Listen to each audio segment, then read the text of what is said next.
बुराई पर अच्छाई की जीत, यही एक तरीके से संदेश हमारे सभी त्योहार देते हैं।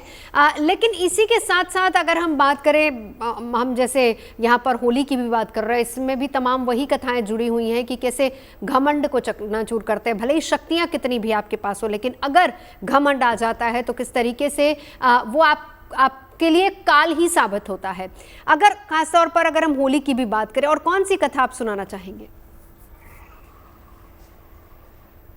चलिए प्रभंजनानंद जी के पास चलेंगे, लेकिन उससे पहले अरविंद जी, जी बहुत अहम कल का दिन, और क्या कुछ और करना चाहिए?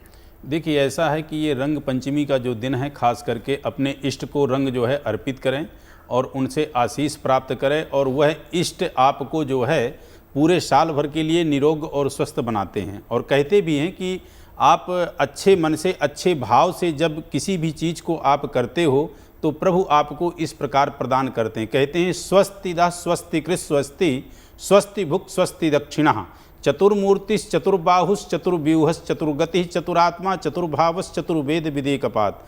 जब व्यक्ति उच्चस्थ मन से भाव विभोर हो करके जैसे जिस तरह की कामना से करता है, उसको उसी प्रकार से वह चीज़ प्राप्त होती है। उसका जीवन खुशहाल होता है, वह निरोग होता है, वह स्वस्थ होता है। होली के दिन आदि आदि चीज़ें यही बताई जाती हैं कि आप अपने शरीर से उतार करके यह चीज़ आप डाल दें तो आपका दिन अच्छा रहेगा। जैसे तीनों प्रकार की सरसों बताते हैं, काली मिर्च बताते हैं, आदि आदि चीज़ें, लौंग का जोड़ा बताते हैं।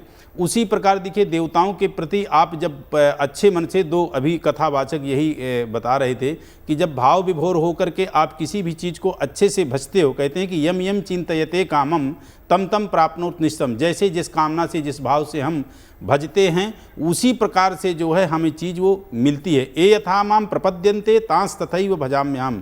जैसे जिस भाव से जिस चीज़ को हम भजेंगे, वह चीज़ हमें उसी प्रकार से, उसी भाव से प्राप्त होती है। ये भगवान श्री कृष्ण ने गीता में कहा है, और यही आपके आदि आदि जगह कहते हैं कि यस्य स्मरण मात्रेण जन्म संसार बंधनात्। जो भगवान प्रभु को अच्छे से स्मरण कर लेगा और अच्छे से स्मरण करके भाव विभोर होकर उनके चरणों का ध्यान करके कुछ भी करता है, ये रंग पंचमी का तो त्यौहार जैसे है ही, अपने इष्ट को स्मरण करके गुलाल आदि लगाए और फिर स्वयं को वो लगाए तो धन्य हो जाएगा। किसी अन्य उसमें भी यदि वह ऐसा स्मरण करता है तो कहते हैं कि जन्म संसार बंधनात्। ये भवरूपी जो है संसार में जो अपने आप को कलुषित दुखों से गुजर रहा है और बारंबार अपने जीवन को जो है रोग और बीमारी आदि व्याधियों से ग्रसित है, तो उससे कहते हैं कि जन्म संसार बंधनात्। इस संसार के सभी बंधनों से वह मुक्त हो जाता है। और जैसा कि यह जो होली का पर्व है, होली का पर्व ही ऐसा है कि आप किसी के हो लिए, मतलब किसी भी प्रकार का आपके हृदय में किसी के प्रति यदि कोई द्वेष है,